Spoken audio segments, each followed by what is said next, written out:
welcome back to Vigor. It is your boy, Stealth Jet, leader of the JSS. At the time of this recording, Legacy Season 7 has just came out, so I'm going to start getting back to showing y'all what my actual XP numbers look like. I'm excited. I'm excited because finally I get to see a measure of how well I do in the game. And it's kind of depressing, knowing that you did a whole lot of shit in the game, and then you come back to your house to gain no XP, only stats. And don't get me wrong, stats are cool and all, but I kind of want to have that sense of progression, And this game, it has progression in two forms. Well, three if you think about it.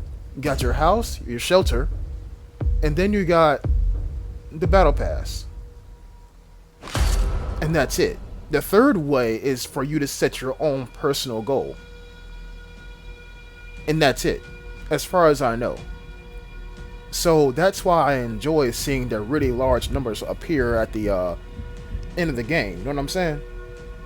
So stay tuned for me to show you all how well I do in games. I'm gonna try to play some today. When I say today, I mean the time of this recording, not the time of this video being released, but the time of this recording, and hopefully bring y'all some big ass XP numbers, because I enjoy seeing that shit. I do. So we're here on Batterie Death. I was about to say rainy death, but kind of doesn't make any sense. So, funny moment incoming. I actually dropped my controller here. When I pick it up, my finger hits the trigger. So I just gave away my position.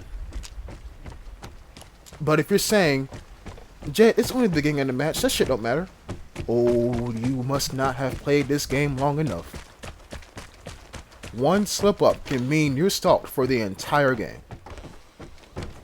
So, since I messed up and fired one shotgun shell at the very beginning of the match, I don't stick around there for long. I go ahead and I relocate to the center of the map.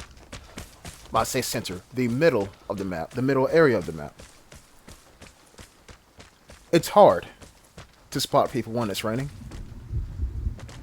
Only thing you really got going for you, I would say sound, but even that ain't right either. Because you got wind, you got rain, and you got thunder. But you also have the detector. Spoiler alert, that will not be the only time the detector gets used. It won't be. Heaven knows it won't be. So now,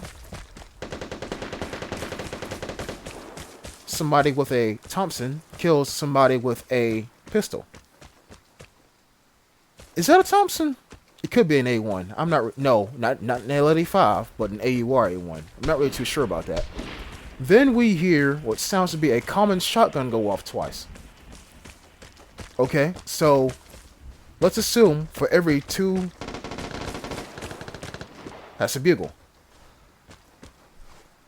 For every two gunshots we hear back to back, let's assume one person died. So that means out of a lobby of what? 6 or 8? I want to say 8. 3 people died. We're not going to count that one. Nobody fired back. Either that was a really precise headshot, or dude just caught somebody in the back and they died. I don't know. Okay, but still, let's say there's three people dead right now. So that leaves myself and 4 other people alive out of 8. But then again, somebody disconnected, so 7, which makes 4, including me. Then I see this guy, right? And if you're expecting for the Jaws Hip Hop 3 remix to come up here, it's not. Just you wait. It's coming though. Not in this video, but it's coming in another video. Now, if you're wondering, Jet, why didn't you fire right here? Look at how far he is. Look at how far he is, y'all. Even if I hit him, I'm not going to kill him in one hit, let alone 3. Maybe 4 I can do it, but I'm too far. I love these shotguns in this game, the good ones. But they do not do well at range. So I know what he's doing, right? He's about to go use a detector. Preemptively drop a mortar strike right there. He gets it off anyway. And I did not see the guy. I didn't see that guy with the SVU. I didn't see him at all. He was prone. He got to jump on somebody. And now we heard the SVU fire. And nothing else. So what does that tell me? Either old boy killed him with my assistance from my mortars. Okay, see, now I'm confused. Fuck everything I just said, now I'm confused. We heard a submachine gun, a bugle, an SVU, and a random ass shotgun, all in the span of like 10 seconds. Let alone 5 seconds. I don't know what the fuck going on. I don't. So now I'm approaching here like, were there really 3 people here? Were there really 3 people here? Assuming one person has 1 weapon apiece. But then I get pinged. I get pinged near the detector after a shit ton of shots rang out from people's weapons. Somebody survived, obviously. But who? It could be... That answers my question right there. But then somebody shoots back too, so this is why I'm running back. You see, folks, this is why I take a minimum 2-hour game or 2-hour stream and don't go above that. Because it's shit like this that makes me think about what's going on so I can have somewhat of an advantage over everybody else. That drains my mental capacity. When I say I'm confused, that's my brain going from 6th gear to 4th and missing the bite point a little bit on my clutch. So this is why, okay? Now I'm confused. I don't know what the fuck going on. I got pinged, but then somebody with a bugle killed somebody else, and somehow, someway, the fucker is up there on the detector, and I didn't see him, and he didn't see me. But this is good, because look where he's going. Right to where I was detected. He's looking right at the area where I was detected at. And look, who wouldn't do that shit, right? I mean, it's nothing but a stone's throw away from the detector. But right now I'm listening. I'm listening to see what he's going to do. When I don't hear his footsteps, I get the idea, keep relocating. Even though I don't got a rifle, so I can't headshot him easily, I can still keep tabs on him. So at this point I realized that this fucker likes to use a detector. Okay, well, let's play on his emotions. Let's play on his emotions. So what am I going to do? I'm going to head right down here to the container. Notice, it's still locked. Red flag. So what do? I check the area. There are plenty of spots where somebody can be laying prone. And as soon as I get shot, my shotgun's already out, and they're going to receive a full shell, well, multiple shells, to their chest as they're laying prone on the ground. This is why I'm going through the nooks and crannies. I've seen this happen. People will lay prone in the bed of these trucks. That's why I checked right there. But remember, there's not one, there's 2. So even though I walked all along here, didn't get shot, shit don't matter. It don't matter.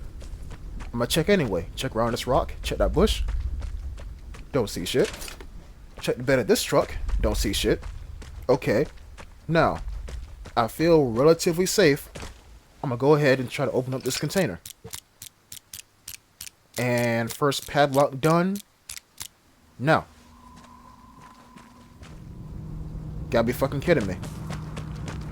You see, my objective has changed. No longer am I staying vigilant.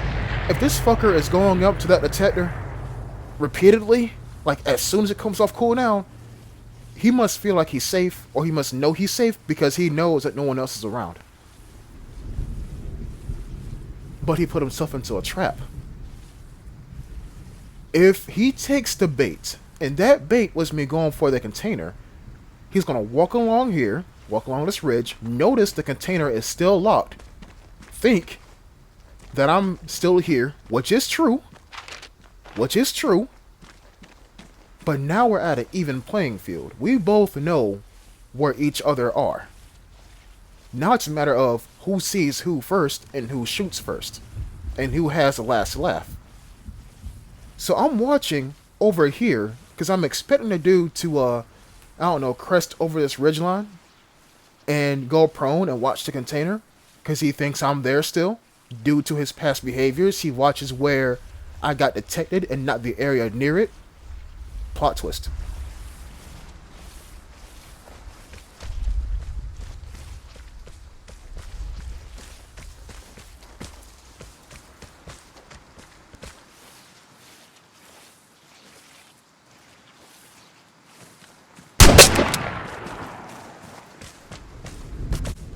When I tell you, you know what?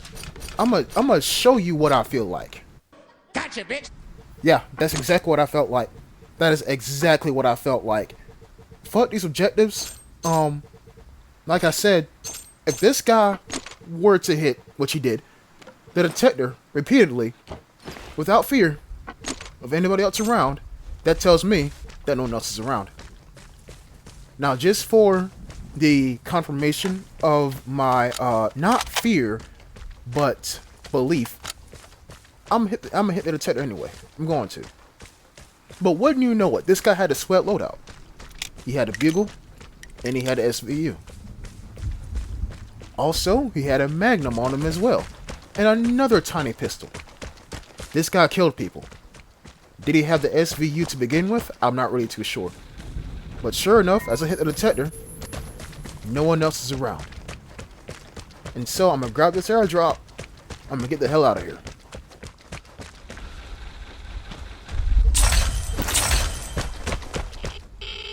Now, we leave.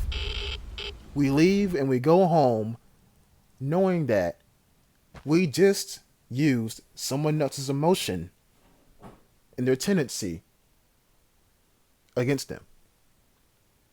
That's all I can really ask for. This is the epitome of simple satisfaction. Doing something that's so simple, but gives you the utmost dopamine in your brain. I wouldn't say serotonin because that relates to cats. At least on Instagram it does. But simple satisfaction, people. Simple satisfaction. Now, I can't sit here and I can't teach you how to do stuff like that. You're going to have to learn on your own. Because each and every situation you come across depends on so many variables. And the most important one I want to say is how your opponent reacts. There's about 10 more variables I can name off the top of my head right now. But there's no point in me doing so. Because there's so much combination, or so many combinations of shit that you got to react to. You're going to be overloaded by the time I get finished explaining. You're going to have to learn about this the hard way. Shit, you may be on the receiving end. But I hope you learned something from this episode. I'll catch you next time. Peace.